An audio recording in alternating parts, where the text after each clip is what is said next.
This is a recording taping of my early years at the request of Don Stafford Jr. My name is Dick Stafford. I'm his grandfather. And I had two brothers and two sisters. Vera, born in March of 1920. Roma, born in September 1922. I was born in November 1925. My brother Dave, born in March of 1929, and Bob, born in September 1930. At this recording, I'm almost 80 years of age. And I was going to talk about my early years and things that I remember. My first memories the memories of my life start in a little house about 200 or 300 feet from the railroad tracks in the small town of Leicester. And at that time, we had coal oil lamps. There was no electricity. And I have been blessed with a memory of my early years that most people don't have. I remember my second birthday, and I remember being in the crib in the living room and waking up, and I heard a voice say, "He's awake now." And it was my grandfather, and he brought a small wooden wagon with wire wheels and placed it by my bed. And that was my birthday present. And he traveled from Seattle to the town of Leicester. And my grandmother also to my birthday, what did I say? Second birthday. Yeah, well, your grandparents, where did they lived in Seattle? They lived in Seattle. Were they originally from Seattle? Originally they're from Scotland. Scotland. They came over here and then settled in this area. They settled in Montana and then moved on to Seattle. Okay. Now your dad, where did he grow up? Well, they were on his family. My dad's family was on the move. And to say he grew up in one place, that's Where were some of the places he lived? He was born in Hillhurst, which is about 5 miles south of Tacoma, the city limits of Tacoma. There was a larger distance. But they moved from, he had an older sister and brother, and they moved from Tacoma to Hillhurst. And he tells about how, well, my uncle tells, I have this tape from my uncle, tells about how when they moved to Hillhurst, they moved into equivalent of an apartment, which was kind of a cabin adjoining like a duplex or that, and you could see through the cracks near the floor, you could see the other people's feet in the next apartment. And they had dirt floors, they didn't have wooden floors. And they had trouble on the school playground, and my uncle mentions that, but they were called the City Jakes because they came from the town of Tacoma and to Hillhurst. And he said that went along. They were having a pretty bad time till I know, and that's his sister got her teeth sunk into one of the kids, and that stopped her tormenting.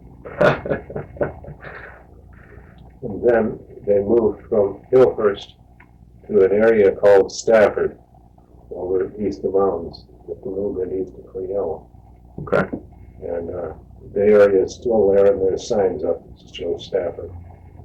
And there's confusion in my mind whether it was named after the Stafford family or another Stafford alike. But anyway, he tells about, in this tape, tells a little joke about Thurman Stafford, who had a drugstore in Cleveland, and he'd hired a guy to fix his roof. He was up on the ladder fixing his roof, and these local residents came running in all excited, and the ladder had slipped, and he was falling off the roof, hanging off the roof. And Thurman didn't get very excited. They asked him why he wasn't hurrying out there to save the guy from hurting. And he said, well, he moves so slow that he wouldn't fall fast enough to hurt himself anyway. But and they moved from there to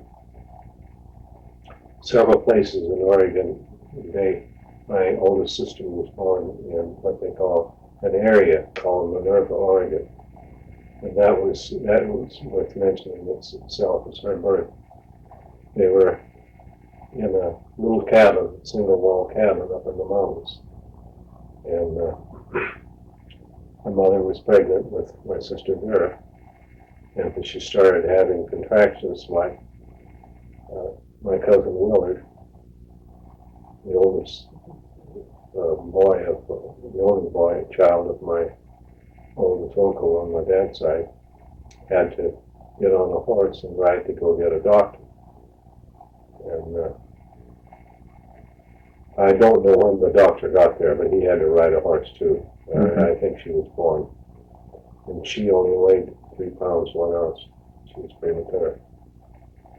And in my mother's account of her life, she mentions how the women that lived in the area, they used to come in and stay in bed with Vera to keep her warm. And eventually they took a nail to the wall near the stove, carnation milk box. The milk used to come in cans, condensed milk come in cans in a wooden box. They nailed that up there, and that was her incubator up near the stove. And she stayed. That was in Minerva, Oregon. And for what purpose were they down there? What was it? What kind of work was there? in a homestead. Okay. Homesteaders. And I have a picture somewhere where shows piles and piles of debarked small trees, real small trees. They were collecting cascade bark and selling it. Off of the homestead, there was 3 of them had homesteads. My grandfather and my uncle and my dad, all they had their own separate homesteads in that general area. But getting back to my early years, about this home that I stayed in at Leicester, lived in at Leicester, right near the railroad tracks. And there were no roads. There was wagon trails around there, and there was no cars, not a single car. And maybe 5 miles of wagon trails at the most.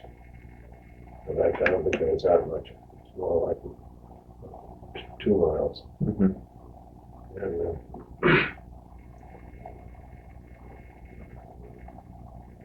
but anyway, staying in that house, and I remember my dad bringing home a live coyote he had trapped for a living in the wintertime, and worked in the forest up in the summertime. He brought home this young coyote pup, which wasn't a year old yet.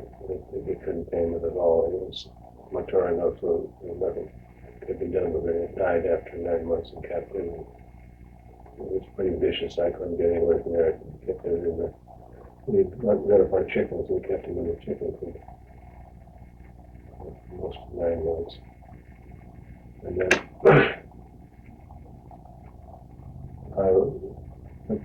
there was no such thing as garbage collection or anything else.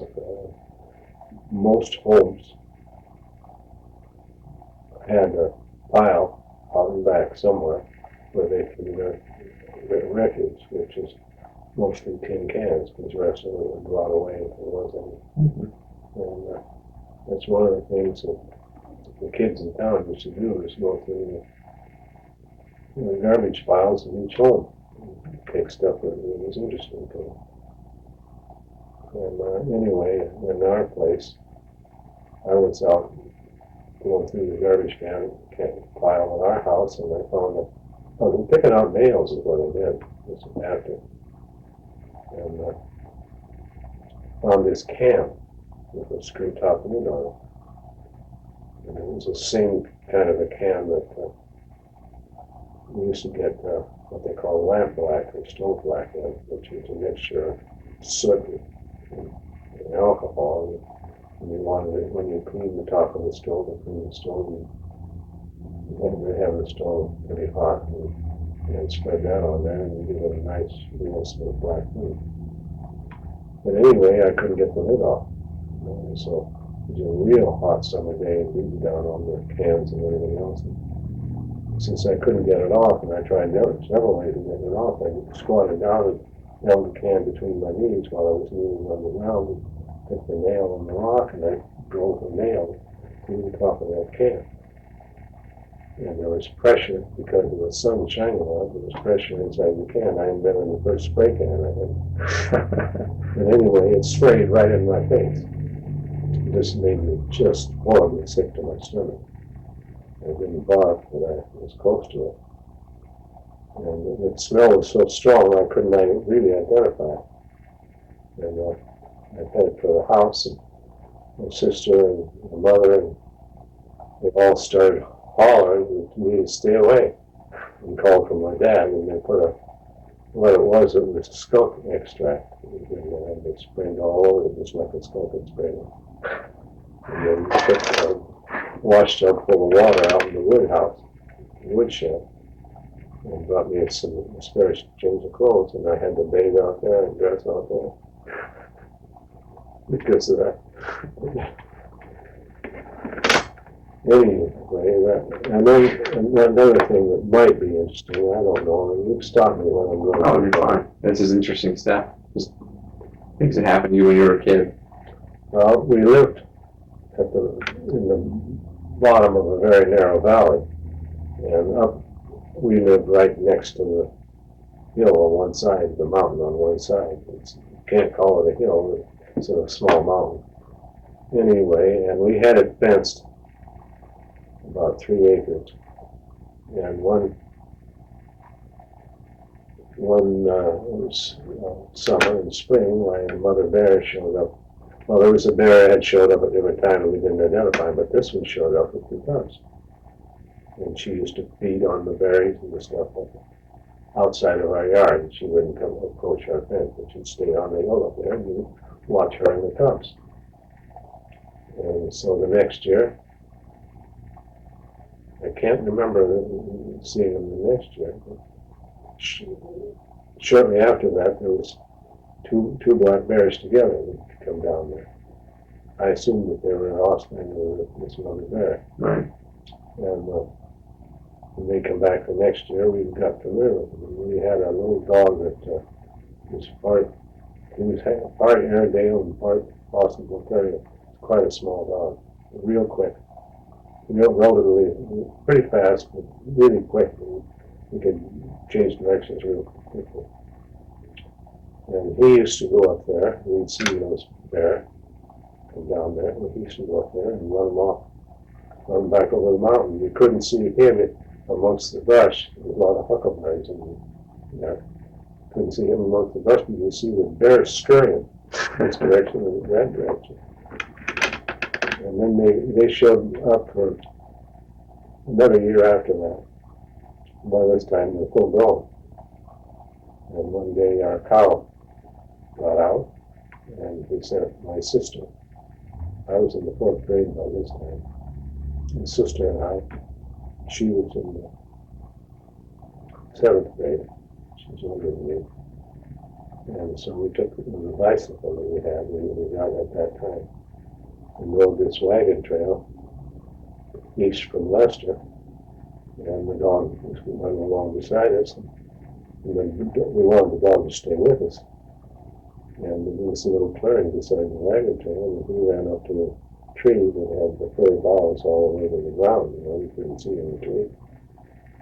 And he's barking away, and we're calling, trying to get him to come with us, because we didn't know what to do, and we wanted him with us.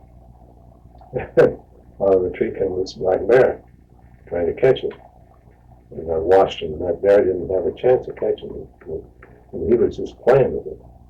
The dog was just playing with the bear. The bear stand up on its hind feet, and he didn't make any noises.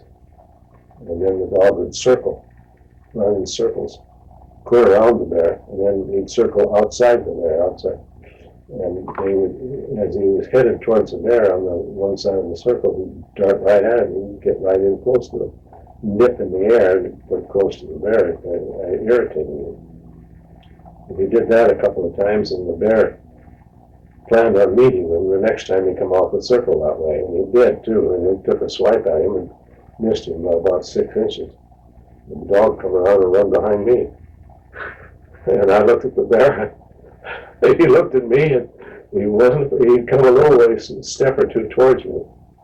But then I told him, I decided that I'd sick the dog on him. I said, sick him, Scout. And Scout went back and ran around the bear some more and just irritated him again. And he didn't make the same mistake. Then all of the tree came in the same area, came another black bear, which is that pair of black bear that was to come down off there. And we were all on the bicycle, pedaling like mad, and the dog right alongside. How old were you at that time? I was in the 4th grade. That would have made me 5 and 4 and 9. Probably About 9.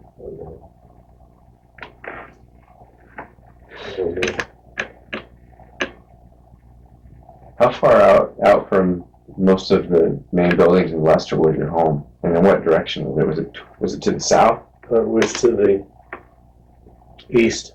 To the east. East of the school. We were the last house on the east side of town. And the town consisted of railroad tracks down the middle and with a row of houses, a single row of houses. And that was the town. There was about 50 families altogether in Leicester. In school, the school was first 4 grades, 1 through 4, then 5 to 8, and then 5 to 8. Is that right? And then there was 12 grades in school, 1 through high school. 4 grades in each room. There were 3 rooms. 3 rooms, yeah. What was the name of that teacher that lived in Leicester for quite some time, even after most of the people were gone? Well, she just died here about 1.5 years or 2 years ago. Her name was Gertrude Dowd, and I had her as a teacher. And her name was, she married a man named Murphy, so if you see anything in the Right. I have a lot of articles on her. I think I remember meeting her once when I was a kid when we went down into town. Remember that time when it was Bob, my dad, you, and Aaron and I rode on with you and my dad, and you had a flat tire. I remember that time, and we came into town and they fixed your tire. Yes. Yeah, I think Yes, she was there. right there right. at that time. That was the school principal's house when we had the school there. When our school teachers came to Leicester, they didn't make a permanent residence there, and the school placed them in the housing. They had houses for the school teachers. Now, was your house, the house you grew up in, how far east from the main center of the town was it? Was it as far as where Bob had that property that he leased, or was it not even close to it being as far? Oh no, it was right. We had a common fence with that in the school. Oh, okay. So you weren't very far out of the town itself. Okay. So we really weren't out of town. We were right in town. Right in town. Yeah. You go right, almost directly across to Saunders, off the railroad tracks to Saunders' place.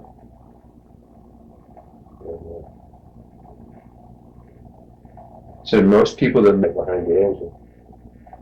Because you could walk the speed of the train and get off the road easy. once upon a hill like that, right? On the hill like that. And so that's where they got off, and the 3 of them got off. And they killed the deer. They killed the deer and loaded it on the caboose. and the train not stopping before the train got by. That's how a long train, and in other words, The speed wasn't very fast. it wasn't very fast. So the main purpose of Lester was just railroad. Railroad, yes. It was railroad. Now, did your dad work for the railroad at all, or is he? There was occasions he worked for the railroad, but only normally as maintenance. He used to get work for the railroad in the wintertime, keeping the ice sickles out of the tunnels so the trains wouldn't come in and hit them. Oh, He'd go to the tunnels would leak water and the ice, big huge icicles hanging down. right. And he used to do that.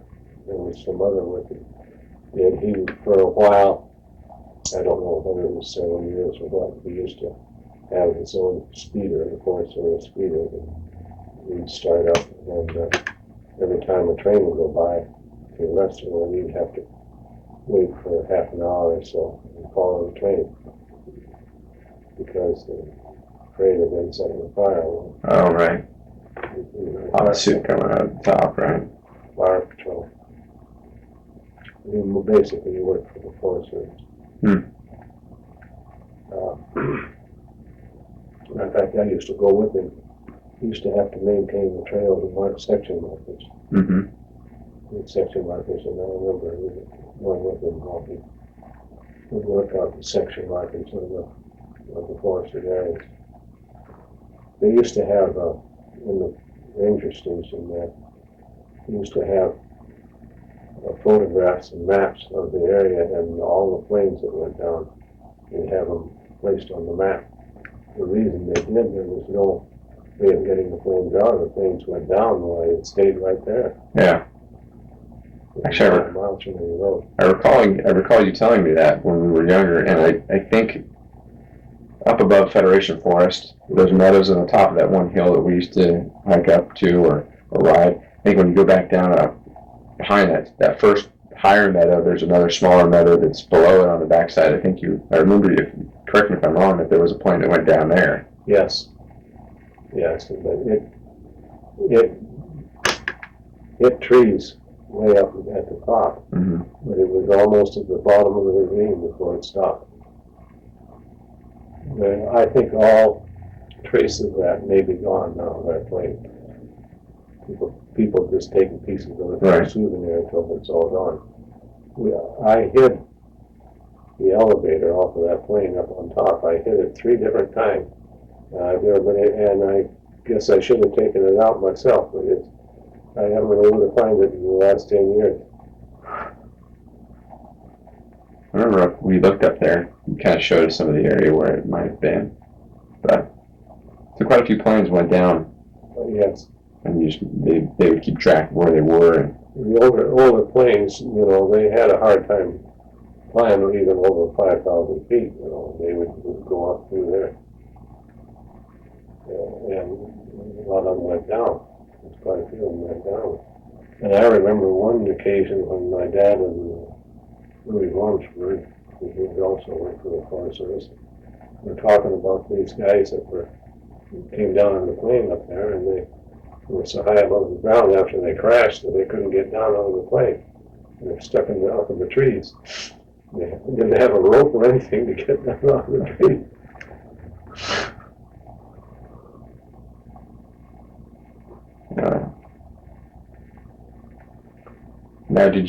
Now, as I recall, your father maintained most of the trails coming out of Leicester up near Kelly Butte, past Twin Camps, yes. Calhoun Peak, all of that area. Yes. He, for quite a number of years until he gave it up, he had a pack of wheels for supplying the lookouts, and that's his job to take water and food to the lookouts. And I can remember seeing him. He used to go east of Leicester to, they call it a ranger station, where they kept the mules and the horse that he rode.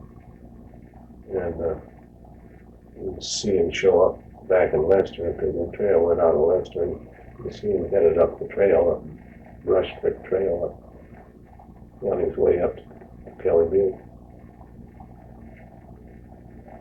And the year that he quit that, he spent time in the ranger station rather than a man by the name of Paul, gosh, I can't think of his name. It's only rumored that I have no, it may have came from some kid, but he had tied the animals together because he wanted them to stay together, and we didn't have to. They'd never been any point where without that mare in their life, and they'd go anywhere it was. Anyway, they slipped on the trail all the way up there, and they went down a horribly long way into the canyon. All the mules, but not the horse. And all the townspeople had to get together. Their water, because it was in the water supply. And they had to go in and they had to burn all those mules completely. To keep their water supply.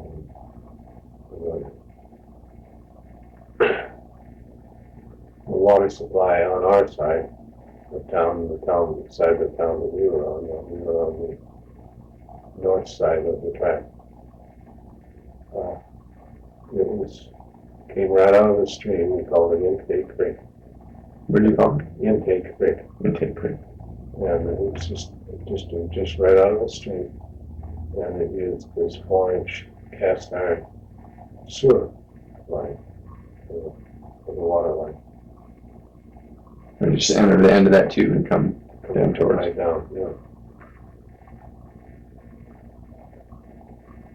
And you didn't have, I take it, running water in the house, it was just out back. No, we had running It came right out of the home. Toilet, shower. Yeah. Most of the places, the early places we were in didn't have it. There was a house that my dad built in the final years up there. They had the toilet, shower, and a lot of places just had the outhouse. Mm-hmm. We usually washed up the day.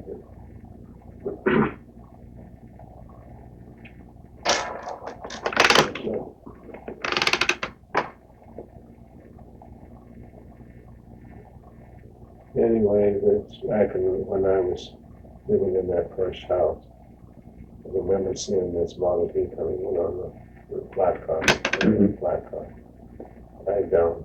It was all rusted to pieces at the time. The body was half gone. So Andy Darker had bought it, had it shipped in. And later years, when they had the lookout, they put the roads, started putting the roads in. He bought it for $5, and we got it home, and can't remember who he bought it from, but he was really upset because he paid $5 for it because it had a tank of gas. And we took the gas tank of it off, and we found out it was empty. He paid twice as much as he planned for the car. And gasoline had to be shipped in 55-gallon drums. That's why he had to pay so much for gasoline. And everybody had guns. And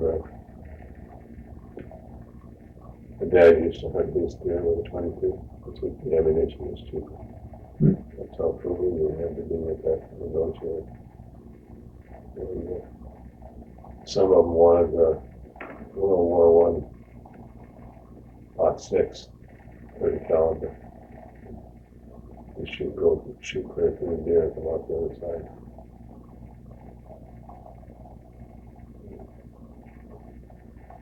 Let's see. So your dad actually was able to shoot down a deer with 22 and... Yeah. As soon as you get close enough, you can sound it in 22 for one. So he carried a 44 pistol in his back pocket.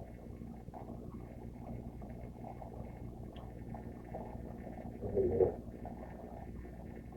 I remember one year when we woke up and found out that It snowed so deep we couldn't see the fences. And one of the school teachers, the snow crusted against the school where I had skis. Uh-huh. And they built trails and we needed the skis, otherwise you didn't break through the crust while you don't even go where they wanted you to go. The hill was. So we used skis to get to school, even though we lived next door. I had to ski right over the fences. You guys use snowshoes too, or? Yes, but I was too small to use snowshoes because they're too wide. You had to walk decently. I used skis for everything because my legs wasn't big enough to use snowshoes. But you got to keep your feet apart. I will tell you about the time the CC boys came in. And there was a railroad siding right in front of our place. Mm-hmm. And this train came, and we all knew they were coming, and everybody was looking for them. Mind you, there's no roads in and out of there yet at all. No cars. Except for that one car that volunteered and scrambled on the travel. Anyway. Scramble? Yeah, that's the nickname. Nickname for it, right? Yeah. It was a pretty well known car. It was in the newspapers and things like that. But anyway, they pulled in, and this is a trainload of youth from about 18 to 20 years of age from New York City. And they parked that train right there in that narrow valley, and it was all forested and everything like that. And they got out there with the bugle. It was a quasi-military CC outfit. The President Roosevelt was starting the 30s to keep the kids off the street, some of the kids off the street. They're going to do work projects, Uh-huh. And that guy stood out there with that bugle, and he got about 2 or 3 guys out there that fell in. The rest of them, when they opened those train doors, they just like wild animals. They ran up on those hills. And, they didn't get them. Some of them back for a couple of days. They got out there and they got lost. Stole every loose bicycle there was in town and rode around and did everything they wanted to. Why did they stop over in Leicester? Were they going to do some work? They put in 85 miles of road. Oh, okay. Bulldozer pass, you might call it. Right. And they brought in a train load of equipment, bulldozers and old Fords and tractors, some trucks and that. They had quite a time with those youth because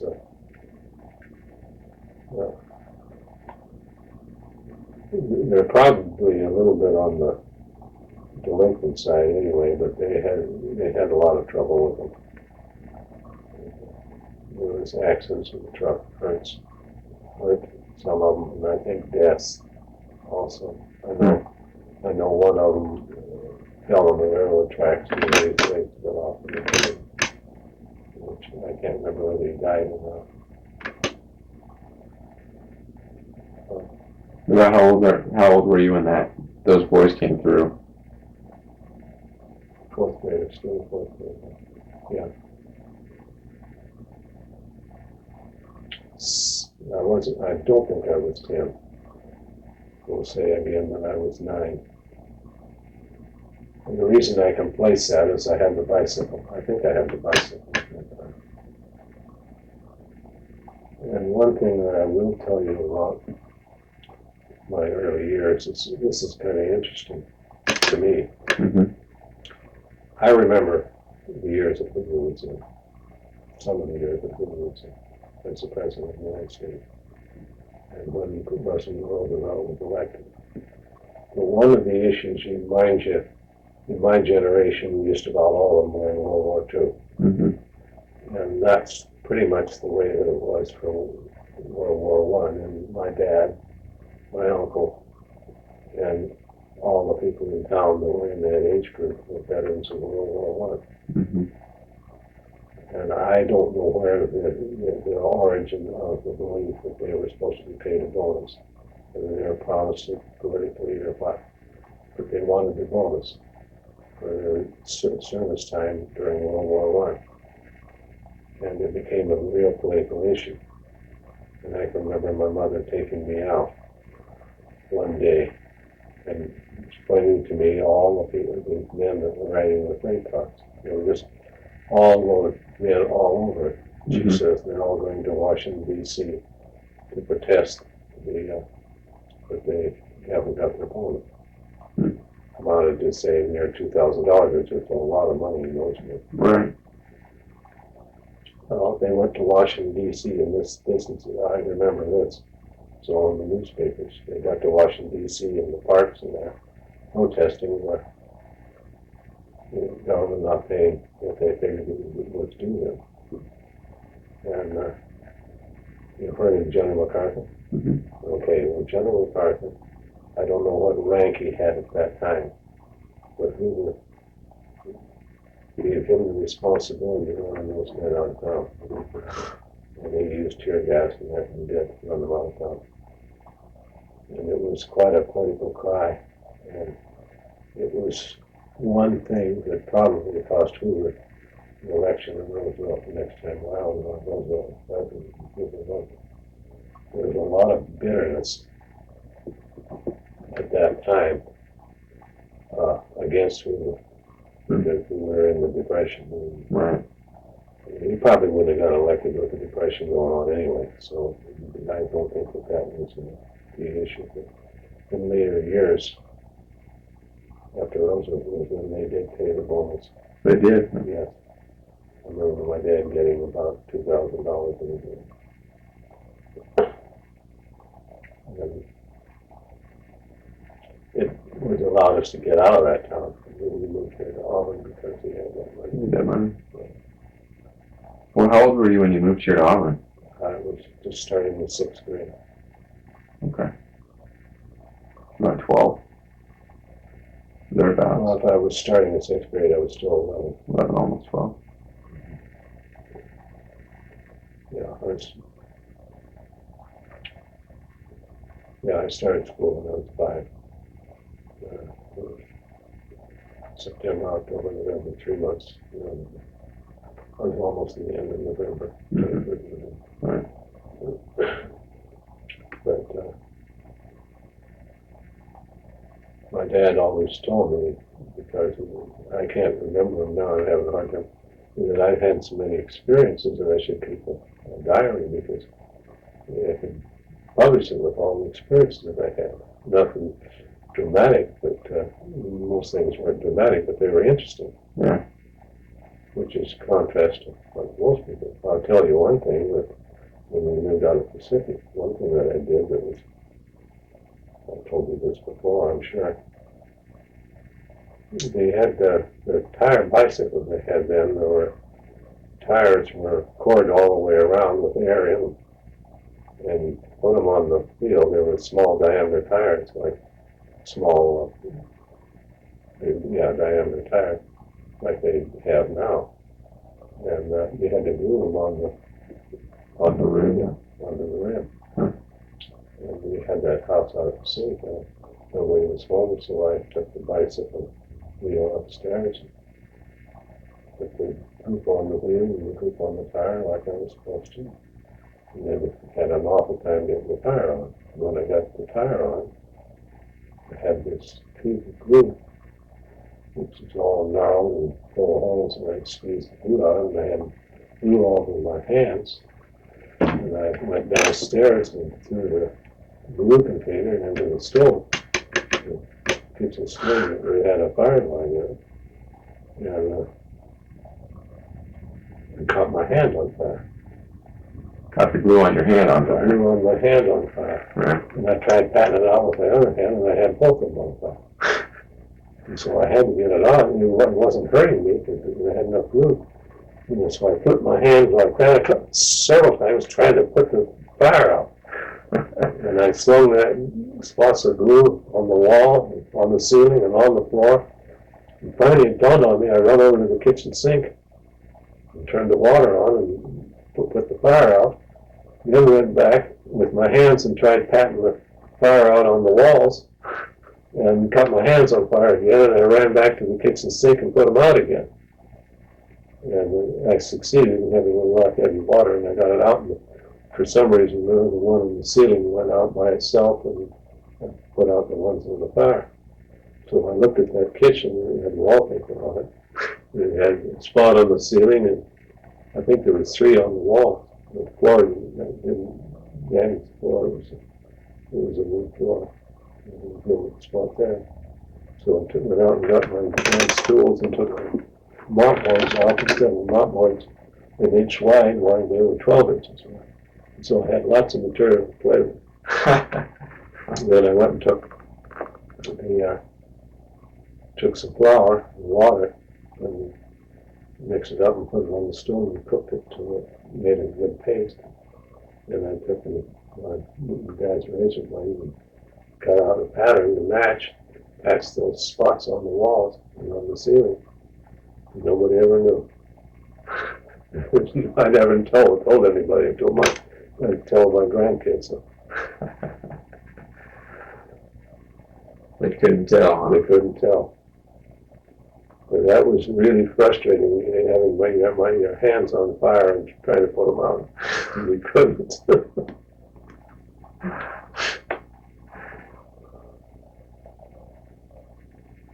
Now, where was you went to school here in Auburn High School? I remember. I went to Washington Grade School. As where it sits now, or where it sits now? All the buildings are new now. Right, but same land right there is where the elementary school used to sit. Yes, it was a 3-story brick building. When I say brick, we had a brick facade and a base on it. It was a wood structure. Right. The junior high school, which is down where West Auburn is, was a completely masonry building all through. And the Auburn High School was right where the tennis courts are now. Okay. It was more or less a brick face. It had more masonry in the other school building, but it wasn't a masonry building. It could have burned to 3-story. All of them were 3-story.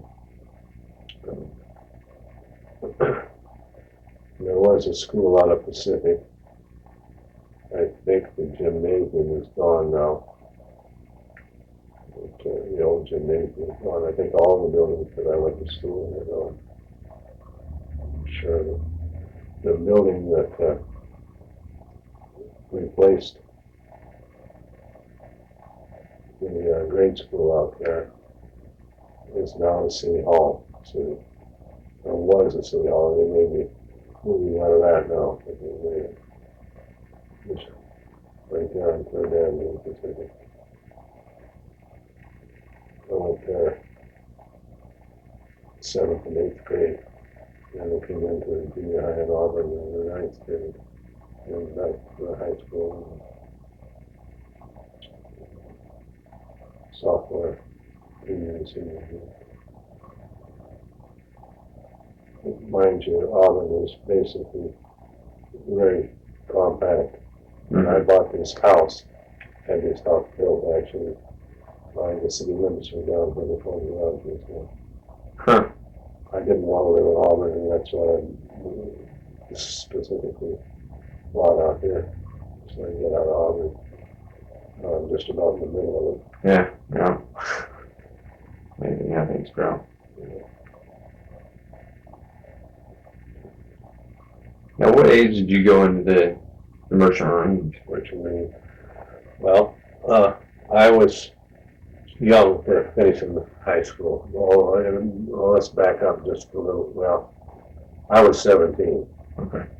But let's back up a little bit. You know the story about the Japanese. Here in Auburn? In World War II. Well, yeah. There was a lot of Japanese, and almost all of them that I knew were truck drivers.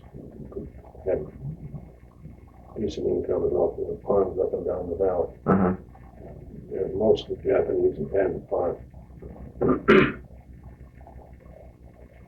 And if I remember right, there was 120 in my graduating class, and when I graduated, because they moved the Japanese out, there was only 92 of us when I'm in high school.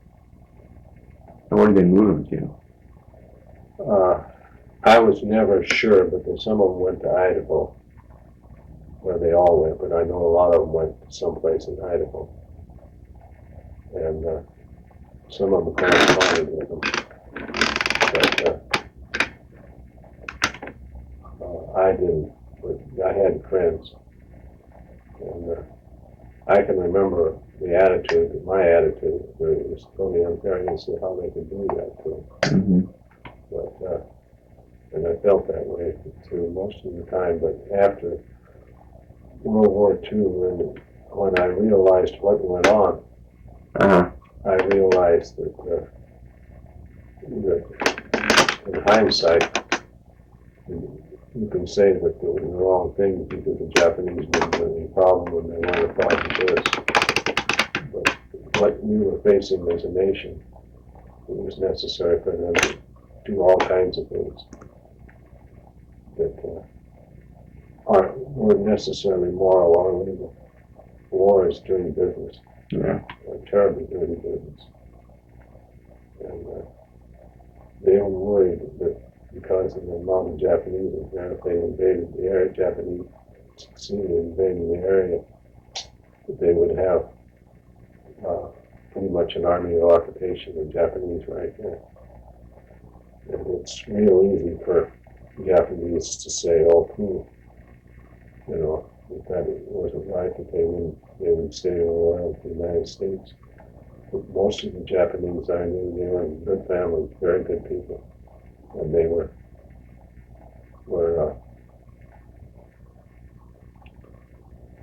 obedient to their parents. They were like you see most of them now, people now, and I can see them. And one of the things that a lot of people aren't aware of is that they have control over you. Whether you want to go in the army or not, you go in the army. Mm-hmm. And they would have had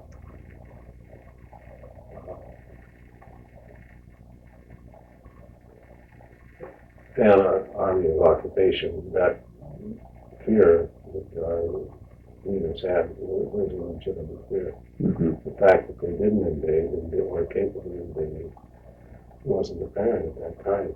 You couldn't take action based on the way the war came out. Mm-hmm. Because they were afraid. I can probably dig up on you. They were afraid of atomic weapons. We got first. Mm-hmm. Japanese and Germans were both trying to develop. Trying to get. Yeah.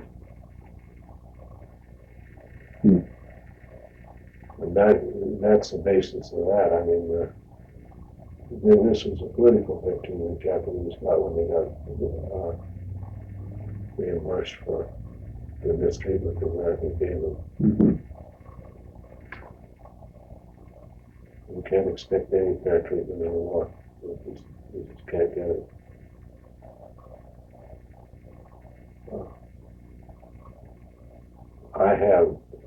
What helped me a lot was my dad was in China.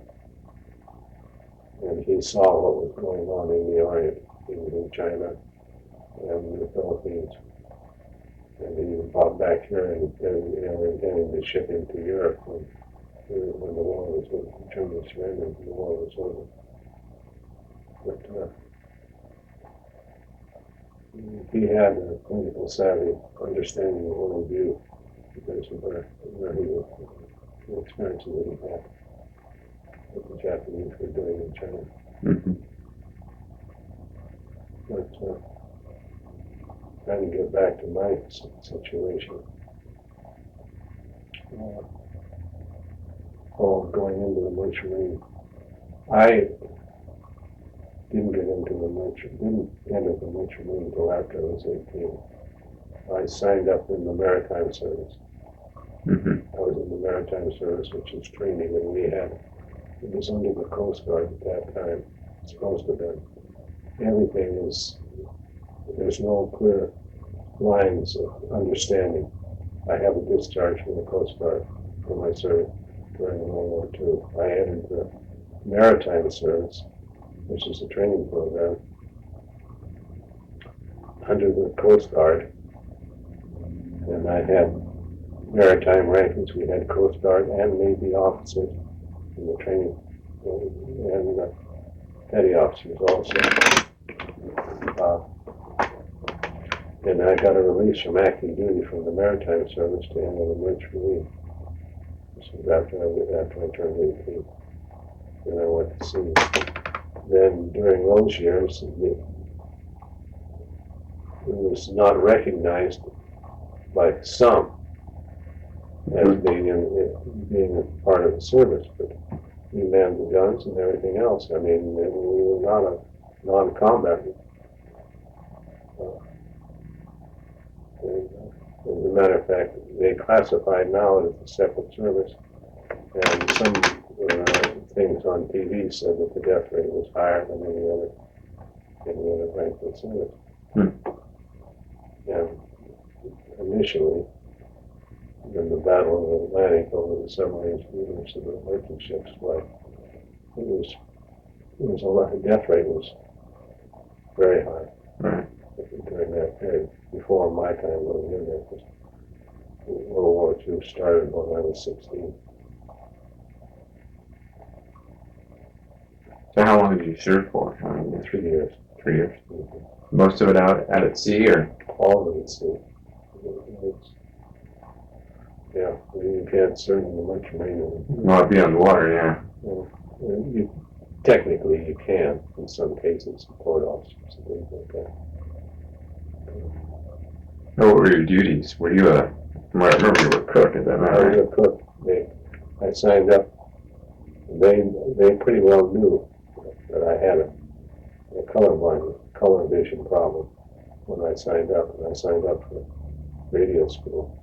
And just as soon as I finished boot camp, they stamped right on my papers, Steward's Department only, because of my color deficiency.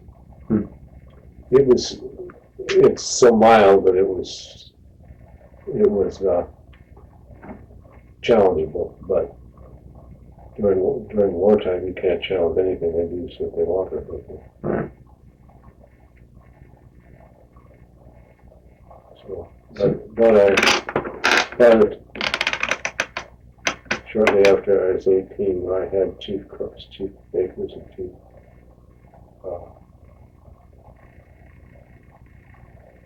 butcher's papers. I couldn't do the jobs, but I had it certified. How were you you were only in the Pacific for? No, I signed on to a tanker that was a Navy charter tanker, chartered to the Navy. And we delivered the fuel out to the fleet. We sailed to the fleet from Harakirisi and Aruba, which are two islands close together. You heard Aruba, you probably know where it's at. Yeah. Okay, and that's where we hauled the oil fuel out from Kirisi and Aruba to the fleet. Whenever they were advancing on the Japanese run them out of the island, we were just following. I've been through the canal 13 times. Oh, really? Yeah, come up and up.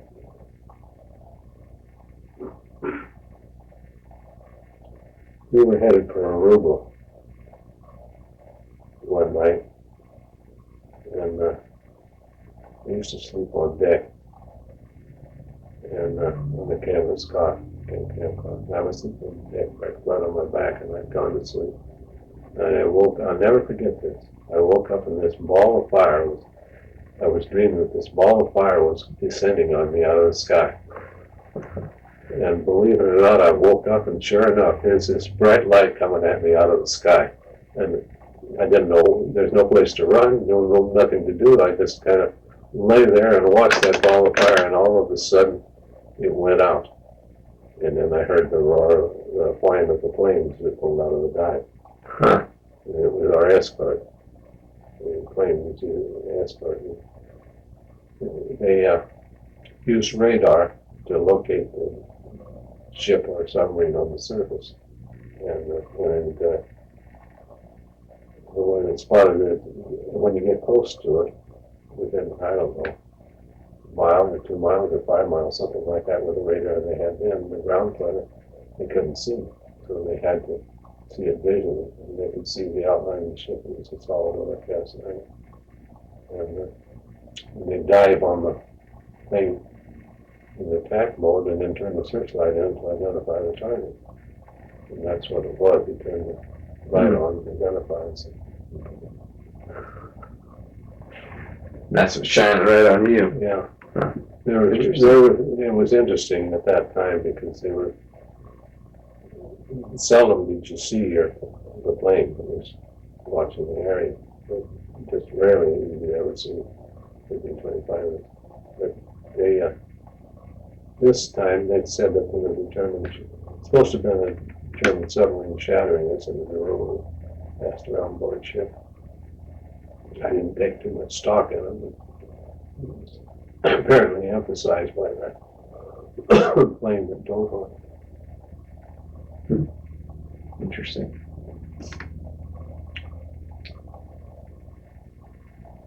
And no, I sailed on that ship in the Pacific, and then I was on another tanker, Gulf Oil Company tanker. And then I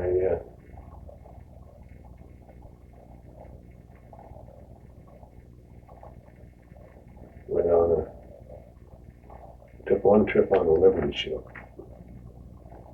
out of New York. Took a tanker, Gulf Oil Company tanker out of New York. On the Liberty ship, took one trip we went to North Africa and had to anchor there until I got to the city of Marseille, or the port of Marseille, stabilized enough so they could get us in there to get us unloaded. We were in North Africa, across from Marseille to in France. Mm-hmm. And I got in, when we tried to get into the harbor, we'd never seen so many ships on the bottom. The harbor was all filled up with ships that the Germans they had to abandon. Yeah.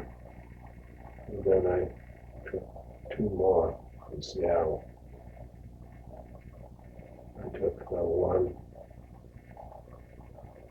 just 2 more. It seems to me like there was 3. But anyway, I was on the reefer ship. We went to Japan. No, that wasn't it. Not a reefer ship. Japan. I've been to Japan twice. And then Korea. That was a reefer ship. I took another ship that went from Panama Canal through the Mediterranean, stopped in Greece.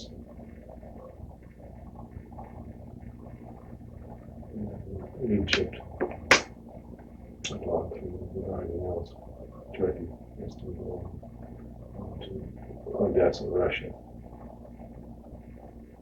and came back home. One of the ships I was on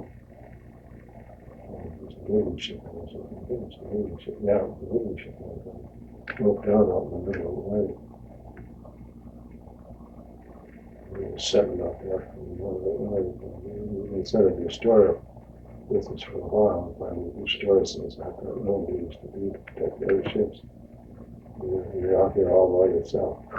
Finally got going. We went back to the United States. How long did it take you to get from back then? How long with those ships? How long did it take you to get, say, from New York over to Europe? How many days?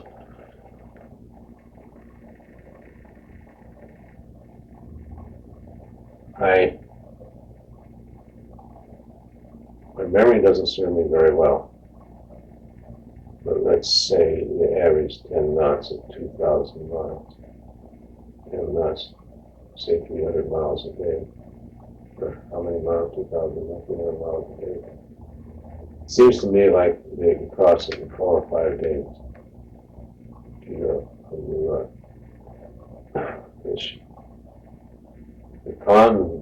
At least one of the convoys that I was on was the Pontoc convoy. The Liberty ships were quite slow, but they weren't slow, so all coal burns that they had in there. And then sometimes they traveled slow too, because they know there were submarines ahead, and they were maneuvering to make the submarines travel farther to keep them guessing. But I do remember the one we were at 4 knots. The tanker that I was on, we were fueling the fleet. It would run at 14 knots. 14 knots. It was capable of 21 knots, and we ran at 14 knots. And the reason that we ran at 14 knots was to save fuel. If you hit it, you zigzag back and forth, to prevent the submarines from getting easy shot at you. So you'd zigzag all the way across. And when you'd travel from Panama, stayed in New Guinea, when we could get that far. That's over a third of the way around the world. And that takes a long time, a lot of fuel. And when you zigzag, you need more fuel. Right. Panama, by the way, is just about due south of New York, close to due south of New York. It curves around that much. And the Atlantic end of the Panama Canal is west of the Pacific Canal. It goes up. It's almost due north and south. But one of the things that I got towards the end of the war, I have a radio out there, and that's SX-25. I give it to Daryl, the communications receiver, and I had it on the ship all set up. And for an antenna, I used to take an ordinary straw groove, stick it in the dog for the porthole, and put an insulator on the end of the radio antenna wire and hang it down alongside the ship with the groove sticking out alongside the ship to get direct reception. And most of the guys that are around, I didn't keep a secret or anything like that. One of the purser came in there, and I think it was a purser, and maybe somebody will call his attention to it, took a look at it, one looked at it, and he didn't know that it was just a communications receiver, not a transmitter. And he ran to the captain. He had that whole ship turned stormy that there was a spy aboard ship using the radio broadcasting there.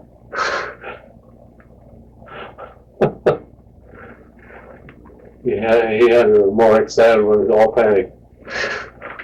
Officers included. And they got the radio officer down there and took a look at it and he started laughing. So what did you pick up on that radio? Just what was going on out there? Or? Yeah, I listened to German radio broadcasts. I like to listen on the tanker that was on in the Pacific most of that time. We used to pick up Tokyo Rose. We used to listen to her program all the time. You ever heard of that? There was a woman born in Oregon, went over to Japan, and she had a radio broadcast. They're broadcasting over short-wave radio to the Americans as a propaganda, trying to get them to sow seeds of dissent amongst the Americans. She had a very good program. We used to listen to all of it.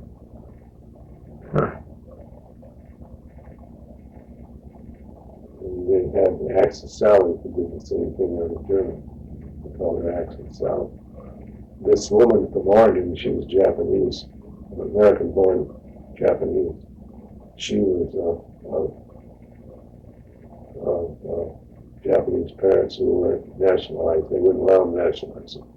Those were considered undesirable aliens. They tried her for treason, and she was in prison for maybe a year after the war. Some time in prison after the war. But there was one high school student ahead of me that had no intention of, he was Japanese, American born. He went back to Japan for a visit, and they put him in the army. you don't get any choice, you know. Yeah.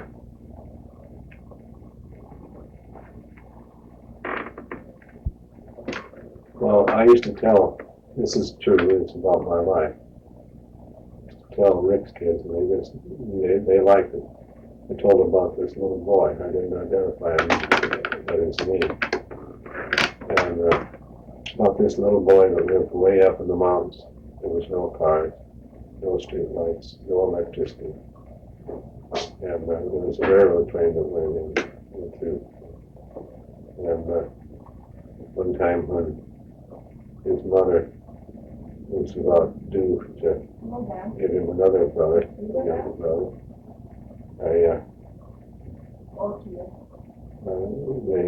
he took him to the train with her. You know what I'm talking about? And they got on the train. As they were sitting on the train, for the big city of Seattle. Mind you, he hadn't seen any bright lights or anything when he lived way up in the mountains. And when it was dark at night, it was dark. Anyway, he was riding on the train, and all of a sudden, like, they came across a bridge, and all of a sudden they're in a tunnel. And then back out, they're on a bridge again, and then all of a sudden they're in a tunnel that was all black. And there is a series of tunnels on that railroad line that are just like that. They're underwater, and some of them is underwater now. But he got to Seattle, and they got to Ravensdale. He got off the train and got in his uncle's brand new 1929 Model A. First car he'd driven in that's even seen.